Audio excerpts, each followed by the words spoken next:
दोस्तों, इस वीडियो में साइंस प्रैक्टिस सेट पेपर देखने वाले हैं, तो आप लोग लास्ट तक जरूर बने रहिएगा। तो चलिए शुरू करते हैं। कहता है एक स्प्रिंग का बल नियतांक K है तथा इसमें m द्रव्यमान लटकाया गया है।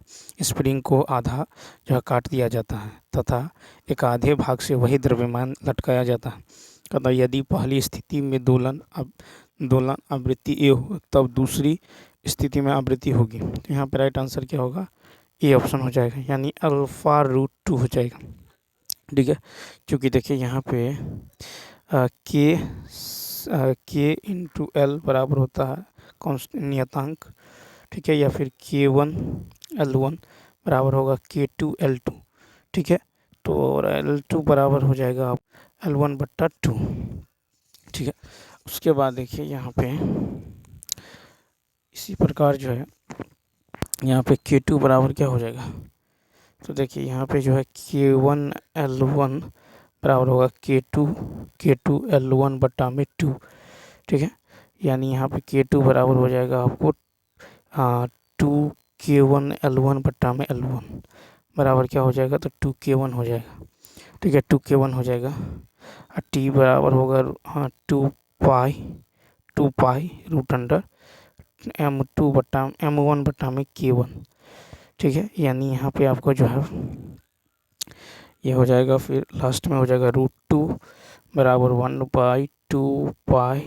ठीक है, √2 इंटू 1/2π√K1/M। ठीक है, यानी A1 बराबर होगा √2A। ठीक है, तो यहाँ पे जो राइट आंसर हो जाएगा ये हो जाएगा A option, B option. Next देखिए, कहा कि यदि तेल जिसका घनत्व पानी से अधिक है, पानी के स्थान पर अनुनाद नली में प्रयुक्त किया जाता है तो इसकी आवृत्ति, तो यहाँ पे राइट आंसर होगा सी ऑप्शन। तो देखिए यदि तेल जिसका घनत्व पानी से अधिक है, पानी के स्थान पर जो अनुनाद नली में प्रयुक्त किया जाता है तो उसकी आवृत्ति वही रहेगी। ठीक है, अनुनाद नली में आवृत्ति ध्वनि गति और अनुनाद स्तंभ की लंबाई पर निर्भर करता है। ठीक है, तो यहाँ पे जो अनुनाद नली में आवृत्ति जो होता है F1 ये होता है V/Ni। भी है ध्वनि की चाल और I है अनुनाद स्तंभ की लंबाई। अनुनाद नली में आवृत्ति अनुनाद नली में उपस्थित पदार्थ की प्रकृति से स्वतंत्र रहता है। देखिए नेक्स्ट क्वेश्चन है, कहता है कि एक प्रोटॉन तथा एक इलेक्ट्रॉन एक समान विद्युत क्षेत्र में स्थित है तो बी ऑप्शन, यानी बलों के परिणाम बराबर होंगे। तो देखिए एक प्रोटॉन तथा एक इलेक्ट्रॉन एक समान विद्युत क्षेत्र में जो है स्थित हैं, उन पर लगने वाले बलों के परिमाण जो है क्या होंगे? बराबर होंगे। ठीक है, तो यहाँ पे नेक्स्ट क्वेश्चन नंबर देखिए, और इलेक्ट्रॉन एवं प्रोटॉन पर जो है आवेश होता है, इलेक्ट्रॉन पर आवेश होता है -1.6 × 10⁻⁻19 कूलम्ब और प्रोटॉन पर होता है +1.6 × 10⁻⁻19 कूलम्ब। नेक्स्ट क्वेश्चन देखिए, कहा था कि जब एक तांबे का टुकड़ा एवं दूसरा जर्मेनियम का टुकड़ा दोनों कमरे के ताप पर 80 केल्विन तक ठंडा किया जाता है तो 14 का होगा ए ऑप्शन, यानी तांबे का प्रतिरोध घटता है एवं जर्मेनियम का बढ़ता है। तो जब तांबे का एक टुकड़ा एवं दूसरा जर्मेनियम का टुकड़ा दोनों कमरे के ताप से 80 केल्विन तक ठंडा किया जाता है तो तांबे का प्रतिरोध घटता है, जर्मेनियम का बढ़ता है। ठीक है, उसके बाद देखिए, तो अर्धचालक का प्रतिरोध जो है तापमान का व्युत्क्रमानुपाती होता है। अर्धचालक के तापमान के बढ़ने से प्रतिरोध का मान घटता है लेकिन चालकता का मान बढ़ता है। सिलिकॉन और जर्मेनियम आदि अर्धचालक के अंतर्गत आते हैं, उनकी चालकता चालक एवं कुचालक के बीच। नेक्स्ट फिर देखिए, कहता है कि रंगीन द्रव्य में डूबा कांच का एक टुकड़ा दिखाई नहीं दे रहा, इस कारण क्योंकि 115 का सी दोनों एक ही अपर्तनांक के हैं। तो रंगीन द्रव्य में डूबा कांच का एक टुकड़ा दिखाई नहीं दे रहा, ऐसा इस कारण क्योंकि दोनों एक ही अपर्तनांक के बने होते हैं। यदि रंगीन का द्रव का अपर्तनांक μ1 हो तो कांच के टुकड़े या लेंस के पदार्थ का अपर्तनांक μ2 हो तो μ1 बराबर μ2 होगा। जब रंगीन कांच का टुकड़ा या लेंस, ठीक है, टुकड़ा या लेंस नहीं दिखाई देगा, μ1 या μ2 बराबर हो, μ1 बराबर μ2 हो तो μ1 ग्रेटर देन अब देखिए μ2 ग्रेटर देन μ1 हो तो लेंस की प्रकृति अपरिवर्तित रहेगी। ठीक है, नेक्स्ट क्वेश्चन देखिए, कहता है कि किसके द्वारा ऊर्जा का संचरण नहीं होता है, सी ऑप्शन, तो अप्रगामी तरंगों द्वारा, अप्रगामी तरंगों द्वारा ऊर्जा का संचरण नहीं होता। ठीक है, अप्रगामी द्वारा नहीं होता। फिर देखें, कहता है कि जब कंपन करने वाली जो वस्तु को किसी बाह्य अनावर्ती स्रोत से ऊर्जा देकर उसके स्वाभाविक कंपनों को बनाए रखा जाता है तो ये पोषित कंपन कहलाते हैं। नेक्स्ट है कि दो आवेशित वस्तुओं को जोड़ने पर उनके बीच विद्युत धारा प्रवाहित नहीं होती हैं यदि उनके, सी ऑप्शन, विभव क्या हो, समान हो। तो दो आवेशित जो वस्तुओं को जोड़ने पर उनके बीच विद्युत धारा प्रवाहित नहीं होती हैं यदि उनके विभव क्या हो, समान हो। तो विभव में अंतर के कारण ही दो वस्तुओं में विद्युत धारा प्रवाहित होती है। तापमान में अंतर के कारण ही दो वस्तुओं में जो ऊष्मा का प्रवाह होता है। सामान्य रूप से विद्युत धारा का प्रवाह उच्च विभव वाली वस्तुओं से निम्न विभव वाली वस्तु की ओर होता है। फिर कहता है कि कौन सा लवण ज्वाला को हरा रंग देता है, 118 का सी ऑप्शन, BaCl2। तो यहाँ पे देखिए BaCl2 यानी बेरियम क्लोराइड की ज्वाला का रंग जो है हरा देता है। MgCl2 ये रंगहीन देता है लवण और उनकी ज्वाला। ठीक है, MgCl2 का रंगहीन, CaCl2 पीला लाल, SrCl2 ये चमकीला लाल रंग और NaCl पीला ज्वाला, LiCl ये गुलाबी लाल रंग देगा। नेक्स्ट देखिए, फिर कहता साधारण परिस्थितियों में कौन सा ऑक्साइड ठोस है, बी ऑप्शन, SiO2। तो SiO2 यानी सिलिका ऑक्साइड सामान्य रूप से ठोस होते हैं। यह कहता यह प्रकृति में क्वार्टज के रूप में पाए जाते हैं। यह क्रिस्टलीय या अनाकार पाउडर के रूप में पाए जाते हैं। ठीक है, इसका उपयोग जो है कांच के उत्पादन में, एंटी नॉकिंग एजेंट में तथा धातु के मेल हटाने में होता है। ऐसा फिर सिलिकॉन ऑक्साइड अम्लीय ऑक्साइड है, SO2 CO2 एवं NO2 गैस ऑक्साइड। फिर है कि नेस्लर अभिकर्मक में कौन सा यौगिक होता है, बी ऑप्शन, यानी K2Hg के HgL4। तो देखिए नेशनल अभिकर्मक में K2HgI4 यौगिक पाए जाते हैं। ठीक है, फिर है कि नेशनल अभिकर्मक सामान्य रूप से पोटेशियम आयोडाइड, मर्क्यूरिक क्लोराइड एवं पोटेशियम जो हाइड्रोक्साइड का जलीय विलयन है, इसका प्रयोग जो है अमोनिया NH3 का पता लगाने के लिए किया जाता है। अमोनिया यह जो है अमोनिया की उपस्थिति में हल्के भूरे रंग में परिवर्तित हो जाता है। जीनोन का कौन सा फ्लोराइड असंभव है, बी ऑप्शन, यानी XeF3। जीनोन का XeF3 फ्लोराइड असंभव है। जीनोन एक अक्रिय गैस है, इसका इलेक्ट्रॉनिक विन्यास जो है 4d10, ठीक है, 5s2sp6। फिर नेक्स्ट, सभी कक्षकों में जो है युग्म में इसमें इलेक्ट्रॉन भरे रहते हैं। क्वेश्चन नंबर देखिए नेक्स्ट। फिर कहता है कि कृत्रिम तत्वांतरण सन 1919 में रदरफोर्ड द्वारा कराया गया था, जिसमें निम्न अभिक्रिया के अनुसार नाइट्रोजन का ऑक्सीजन में परिवर्तन होता है। ठीक है, 7Ne14 + 2He4 x + y। तो इसका इस समीकरण में x और y क्या है, तो बी ऑप्शन, यानी x जो ऑक्सीजन और y जो है हाइड्रोजन है। ठीक है, तो यहाँ पे जो हो जाएगा ये हो जाएगा 8O17 + 1H1। ठीक है, अब देखिए, तो कृत्रिम तत्वारोहण की एक मात्र विधि है, इसमें किसी तत्व से दूसरे तत्व में परिवर्तित किया जाता है। कृत्रिम तत्वांतरण के पिता रदरफोर्ड को कहा जाता है। ठीक है, और तत्वांतरण की प्रक्रिया में परमाणु नाभिक पर उच्च ऊर्जा युक्त कण जो है प्रोटॉन, न्यूट्रॉन या अल्फा कणों का जो आघात कराया जाता है। फिर कहता है कि सोडियम जो है नाइट्रोफ्लूराइड का सूत्र क्या है, बी ऑप्शन, यानी Na2FeCN5NO। ठीक है, अब देखिए नेक्स्ट क्वेश्चन देखिए, यहाँ पे जो है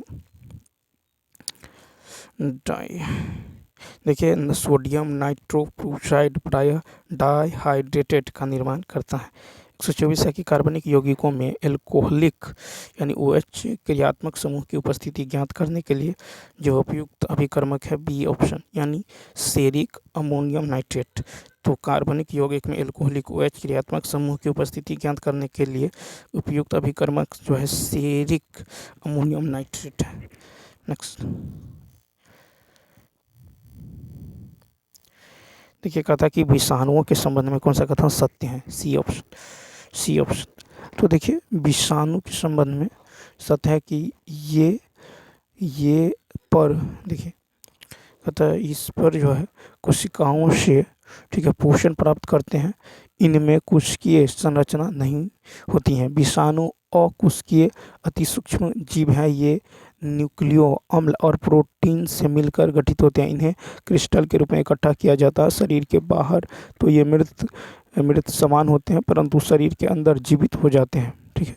विषाणु किसी जीवित परपोषी के अंदर रहना प्रजनन करते हैं। ये सजीव और निर्जीव के मध्य से की कड़ी है। नेक्स्ट क्वेश्चन देखिए, कहता है कि सौरमंडल और उसका मिलान। तो 126 का यदि देखिएगा तो देखिए, तारा रूप जो है छोटे पिंड जो मंगल और बृहस्पति के बीच के स्थान में उपस्थित होते हैं। धूमकेतु हो जाएगा चमकदार, ठीक है, चमकदार शीर्ष और लंबी पूंछ वाले आकाशीय पिंड है। उल्का पिंड की बात कीजिएगा तो ये हो जाएगा छोटे पिंड जो कभी कभी पृथ्वी के वायुमंडल में प्रवेश करते हैं, ठीक है। और डी का हो जाएगा आपको 3, कृत्रिम उपग्रह जो है ये पिंड जो पृथ्वी के चारों ओर एक नज़दीकी दूरी पर चक्कर लगाते हैं। तो इसका राइट आंसर क्या हो जाएगा? इसका राइट आंसर सी हो जाएगा। नेक्स्ट, कथा की ध्वनि की प्रबलता और उसके आयाम में क्या संबंध है? तो ए ऑप्शन।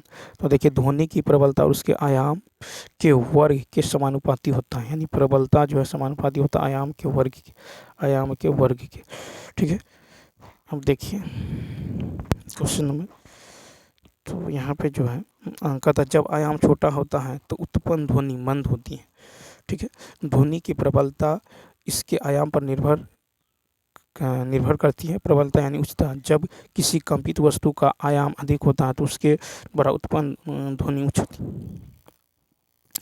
कहता कौन सा जोड़ा जो है गलत है? तो बी ऑप्शन। तो देखिए, यहाँ पे सूरजमुखी में बीज ही फल होते हैं। बेरी। अब देखिए, फलों के प्रकार एवं उदाहरण, जैसे बेरी तो एवोफेडो केला, अंगूर, कीवी, पपीता, कैप्सूल, लिली, पॉपीज, कैरीओप्सिस, जौ, राई चावल, ड्रूप।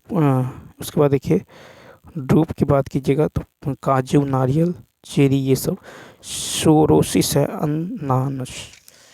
उसके बाद देखिए क्वेश्चन नंबर 129, कहता है कि डायोनिया को सामान्यतः कहा जाता है। ए ऑप्शन, यानी वीनस फ्लाई ट्रैप।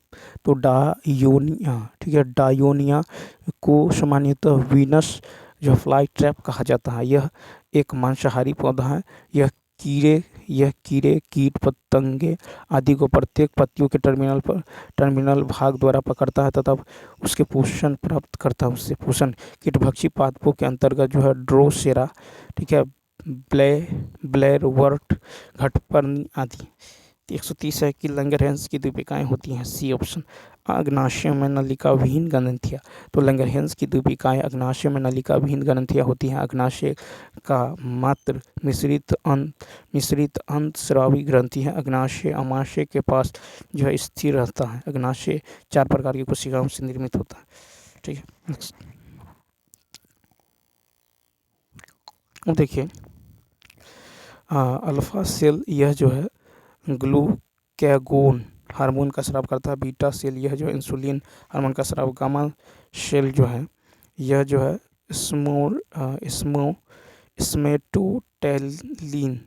स्मेटोटैटिन पाथवे का स्राव करता है। लंगरहंस की दीपिकाएँ होती हैं। B option. तो देखिए, यह जो है इन्वेंटेज, क्वेश्चन नंबर 130 नंबर देखिए, 130 में बात करें तो कहता लंगरहंस की दीपिकाएँ अग्नाशय में नलिका विहीन होती है। इसका राइट आंसर तो आपको हो जाएगा सी, ठीक है। उसके बाद क्वेश्चन नंबर जो है 131 कहता है इन्वेंटेज होता है। तो बी ऑप्शन, एंजाइम। देखिए, इन्वेंटेज जो है एंजाइम है। इन्वेंटेज क्या है? तो यह एंजाइम है। यह जो है एंजाइम पौधों और सूक्ष्म जीवों के बीच व्यापक रूप से जो है वितरित है, ठीक है। यह जो है डाइसेकेराइड सुक्रोज के जो हाइड्रोलिसिस को जो ग्लूकोज और फ्रुक्टोज में जो प्रेरित करता है। इन्वेंटेज एंजाइम का pH 4 से 6 होता है। मुंह में कार्बोहाइड्रेट का पाचन टाइलिन जो है अमाइलेज करता है। पेट में प्रोटीन का पाचन पेप्सिन करता है। 132 नंबर देंगे।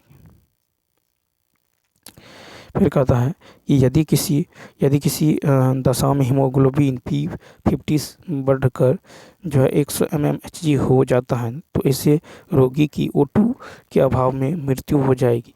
ठीक है, क्योंकि इसका मतलब है कि सी ऑप्शन हीमोग्लोबिन की O2 से मिलने की क्षमता समाप्त हो गई है। ठीक है, तो यहाँ पे सी ऑप्शन क्या होगा, राइट हो। उसके बाद देखिए क्वेश्चन नंबर नेक्स्ट।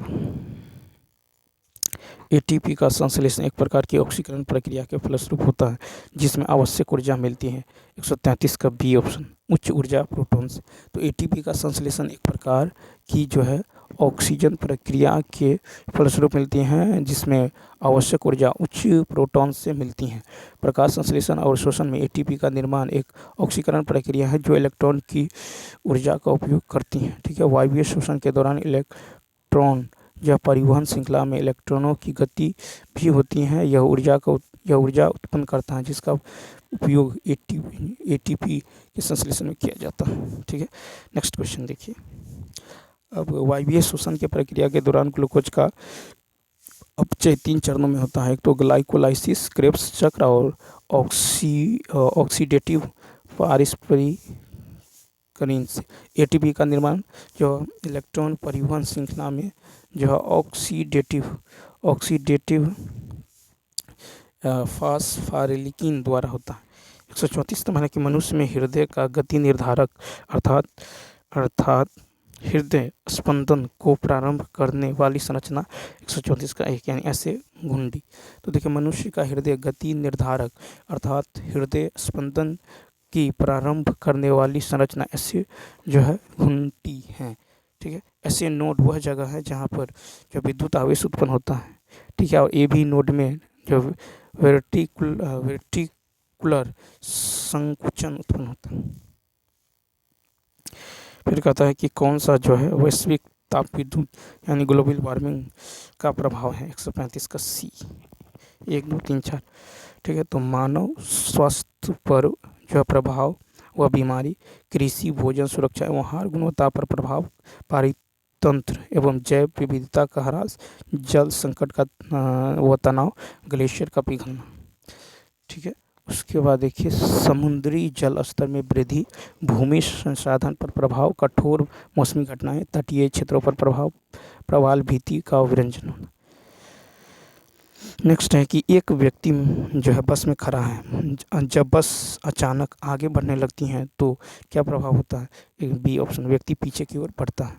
ठीक है, तो जब बस आगे बढ़ती हैं तो उसके शरीर का निचला हिस्सा बस के साथ साथ चलने लगता है जबकि उसके शरीर का ऊपरी हिस्सा जड़ता के कारण आराम की स्थिति में रहता है। इसलिए जब बस चलती हैं तो व्यक्ति पीछे की ओर गिर जाता है। ठीक है, अब देखिए जड़त्व के 3 प्रकार के होते हैं, विराम का जड़त्व, गति का जड़त्व और दिशा का जड़त्व। गाड़ी के अचानक चलने पर बैठा यात्री पीछे की ओर झुक जाता है, यह है विराम का जड़त्व। गति का जड़त्व, तो बस या ट्रेन में ब्रेक लगाने पर बैठा यात्री आगे की ओर झुक जाता है, यह गति का जड़त्व। ठीक है, और दिशा का जड़त्व, वाहक का घूर्णन करता हुआ पहिया कीचड़ को स्पर्श करता है। नेक्स्ट, फिर कहता ध्वनि के चाल में संबंध लाप्लास सुधार जो किस प्रक्रिया का उपयोग करता है। बी ऑप्शन, तो ये है एडियाबेटिक। तो देखिए ध्वनि के चाल में संबंध लाप्लास सुधार जो है ये एडियोबेटिक प्रक्रिया का उपयोग करता है। ठीक है, नेक्स्ट, फिर कहता है एक अवतल दर्पण पानी में रखा जाता है, दर्पण जो है कि फोकस दूरी में क्या परिवर्तन होना चाहिए। सी ऑप्शन वही रहता है। तो अवतल दर्पण की फोकस लंबाई माध्यम की प्रकृति पर निर्भर नहीं करती है, अतः दर्पण को पानी में रखने पर भी उसकी फोकस दूरी वही रहेगी। नेक्स्ट देखिए 1/f1 बराबर होता है यानी μg - 1 इंटू में 1/r1 माइनस में 1/r2। 139 है, कहता कि एक कार के ड्राइवर को अचानक अपने सामने एक चौड़ी दीवार दिखाई देती है तो उसे क्या करना चाहिए। ये ऑप्शन तेज़ी से ब्रेक लगाना चाहिए। ठीक है, क्या करेगा, तेजी से ब्रेक। नेक्स्ट, कहता निम्नलिखित में से कौन सा जो है प्रकाश के अपवर्तन का कारण बनता है, सी ऑप्शन। यानी एक माध्यम से दूसरे माध्यम में प्रकाश की गति में परिवर्तन। तो एक माध्यम से दूसरे माध्यम में प्रकाश की गति में परिवर्तन क्रमशः प्रकाश के अपवर्तन का कारण होता है। प्रकाश अलग अलग माध्यम में अलग अलग प्रकार से गमन करता है, ठीक है। प्रकाश के अपवर्तन के कारण ही तारे टिमटिमाते हैं। 141। फिर कहता है निम्नलिखित में से कौन सा जो है ट्रैंक्विलाइजर नींद की गोलियों का हिस्सा नहीं हो सकता। 141 का ए, यानी क्लोडियाजेपॉक्साइड। 141 का ए था डियाजेपॉक्साइड जो है ट्रैंक्विलाइजर नींद का हिस्सा नहीं है। फिर है कि एमाइटल, सिकोनल और नेबुटल जो है बार्बिट्यूरेट्स या नींद लाने वाली दवाओं का उदाहरण है। और देखिए निश्चेतक संवेदना को कम करने में भी प्रयुक्त होता है क्लोरोफॉर्म और कोक। नेक्स्ट देखिए, कहता किसके यानी आपके अनुसार एथीन अणु में सिग्मा बंधों की संख्या होती है, सी ऑप्शन 5। तो देखिए एथीन में सिग्मा बंधों की संख्या 5 है। एथीन का सूत्र है C2H4, ठीक है। यानी C डबल बॉन्ड C यहाँ पे होगा, सिग्मा पाई H और H यहाँ सिग्मा, ठीक है। यहाँ भी आपको हो जाएगा सिग्मा। नेक्स्ट, फिर कहता पानी के अणुओं में किस प्रकार का हाइड्रोजन बंधन होते हैं, ए ऑप्शन अंतराण्विक। तो पानी के अणुओं में अंतराण्विक प्रकार का हाइड्रोजन बंधन होते हैं। पानी के अणु में हाइड्रोजन बंध अन्य अणुओं के बीच बनते हैं, लेकिन एक अणु के भीतर नहीं। नेक्स्ट, 144। कहता निम्नलिखित में से किसके कारण साबुन में झाग बनता है, बी ऑप्शन। तो सोडियम रोसिनेट। तो देखिए साबुन में झाग जो है सोडियम रोसिनेट के कारण बनता है। रोसिन एक रासायनिक यौगिक है जो एक गोंद है जिसे साबुन बनाते समय मिलाया जाता है। साबुनीकरण के दौरान यह सोडियम रोसिनेट जो बनाता है, जो झाग बनाता है, ठीक है। उसके बाद देखिए क्वेश्चन नंबर नेक्स्ट, यदि 145 कहता है कि फोटो केमिकल स्मॉग मुख्य रूप से क्या पाया जाता है, ए ऑप्शन। यानी औद्योगिक। तो फोटो केमिकल स्मॉग मुख्य रूप से औद्योगिक क्षेत्रों में पाया जाता है। यह तब बनता है जब वायु प्रदूषक सूर्य के प्रकाश के साथ प्रतिक्रिया करते हैं। हाइड्रोजन और नाइट्रोजन ऑक्साइड जैसे रसायन हवा में सूर्य के प्रकाश के साथ प्रतिक्रिया करके कोहरा बनाते हैं। नेक्स्ट, फिर कि मांसपेशियों के पक्षाघात के दौरान पोलियो वायरस किस मार्ग को प्रभावित करता है, 146 का ए, यानी मोटर पाथवे। तो मांसपेशियों के पक्षाघात के दौरान पोलियो वायरस जो है मोटर पाथवे द्वारा प्रवेश करता है, ठीक है। लकवाग्रस्त चरण के दौरान मोटर तंत्रिकाएं जो है प्रभावित होती हैं, जिसके परिणाम स्वरूप मांसपेशियां जो है शॉर्ट होती हैं। नेक्स्ट क्वेश्चन में देखिए, कहता लाइसोसोम के संबंध में कौन सा कथन गलत है, तो सी ऑप्शन।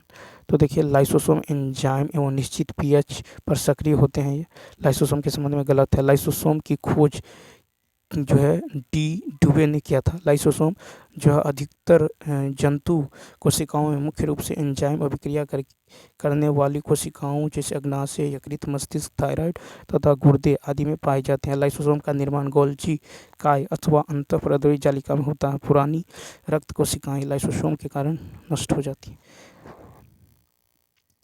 नेक्स्ट कहता है कि वीर्य में फ्रुक्टोज का कार्य क्या होता है, 148 का ए, यानी तो देखिए वीर्य में फ्रुक्टोज का कार्य शुक्राणु तथा एटीपी उत्पादन के लिए ऊर्जा स्रोत प्रदान करना। फ्रुक्टोज जो है एक शर्करा युक्त तरल पदार्थ है जो शुक्राणु की गतिशीलता के लिए जो है ऊर्जा प्रदान करता है, ठीक है।